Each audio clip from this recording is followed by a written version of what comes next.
Praise the Lord. நம்மளுடைய ஜெபம் எப்படி இருக்கணும் அப்படின்னு பார்த்தோன்னா, ஒரு ஒரு ஃபயராக இருக்கணும், ஒரு நெருப்பாக இருக்கணும். நம்மளுடைய ஜெபம் பார்த்தீங்கன்னு வச்சுக்கோங்களேன், எந்த விதமான சஞ்சலத்துக்கும் எந்த விதமான ஒரு ஆசை பாசம் எதுவுமே இல்லாத ஒரு ஜெபமாக இருக்கணும். ஆசை பாசமா அப்படின்னு பார்த்தோன்னா, நம்மளுடைய தேவை, நம்மளுடைய இச்சை, இந்த மாதிரி நோக்கங்களுக்கான ஜெபமா இருக்கக்கூடாது.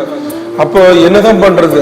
நம்மளுக்கு என்ன தேவை அப்படிங்கிறது ஆண்டவருக்கு நல்லா தெரியும். எந்த நேரத்துல என்ன தரணும் அப்படிங்கிறது அவருக்கு நல்லாவே தெரியும். அதனால நம்மளுடைய ஜெபம் பார்த்தீங்கன்னா மற்றவங்களுக்காக தான் இருக்கணும். எப்பயுமே சரி, நம்மளுடைய ஜெபம் முழுவதுமா நம்மளை சுத்தி இருக்கிறவங்களுக்காகவும் இந்த உலகத்தாருக்காகவும் தான் இருக்கணுமே தவிர, நம்மளை குறிச்சோ நம்மளுக்காகவோ பர்சனலா நம்ம நம்ம நம்ம நம்ம வாழ்க்கை அப்படின்னு சொல்லி அதிகமா நம்மளை பத்தியே என்ன பண்ணக்கூடாதுன்னா ஜெபமே பண்ணக்கூடாது. அடுத்தவங்க அடுத்தவங்க அடுத்தவங்க அடுத்தவங்க பிறர் பிறர் பிறர் பிறர் நலன் அப்படின்னு சொல்லி நம்ம தொடர்ந்து ஜெபிச்சுக்கிட்டு இருக்கோம் அப்படின்னா, கண்டிப்பா பிறர் நலனை நம்ம நோக்கும் போது கண்டிப்பா ஆண்டவராகிய கர்த்தர் நம்மளுடைய நலனை பார்ப்பார், நம்மளுடைய நலனை உயர்த்துவார். ஸோ இதுதான் நம்மளுக்கு ரொம்ப ரொம்ப முக்கியங்க. இன்னைக்கு பாருங்க, வசனமும் அதுதான் சொல்லுது.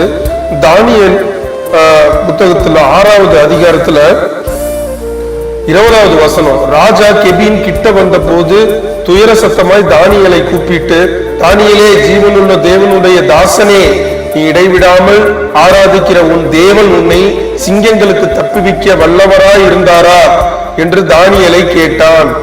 அப்பொழுது தானியேல், ராஜாவே, நீர் என்றும் வாழ்க. பாருங்க, நைட்டு முழுவதும் அந்த 3 சிங்கங்களுக்கு நடுவுல அசால்ட்டா அவர் உயிரோட இருந்ததுக்கு காரணம் என்ன அப்படின்னு பார்த்தோன்னா, இடைவிடாத அவருடைய ஜெபம் தான். ஸோ ஜெபம் அப்படிங்கிறது பார்த்தீங்கன்னு வச்சுக்கோங்களேன், எப்படிப்பட்ட, அது தானியேல் மாதிரி யாராலையும் ஜெபம் பண்ண முடியாது. அப்படிப்பட்ட ஒரு ஒரு உண்மையான ஒரு ஜெபத்தின் பலன் என்ன அப்படிங்கிறது நம்மளுக்கு பைபிள்ல தெளிவா காட்டியிருக்குங்க. ஜெபம் அப்படி ஜெபத்துல ஆண்டவர் அப்படி கரைச்சு கொண்டு வந்துடணும். அந்த அளவுக்கு நம்மளுடைய ஜெபம் இருக்கணும்.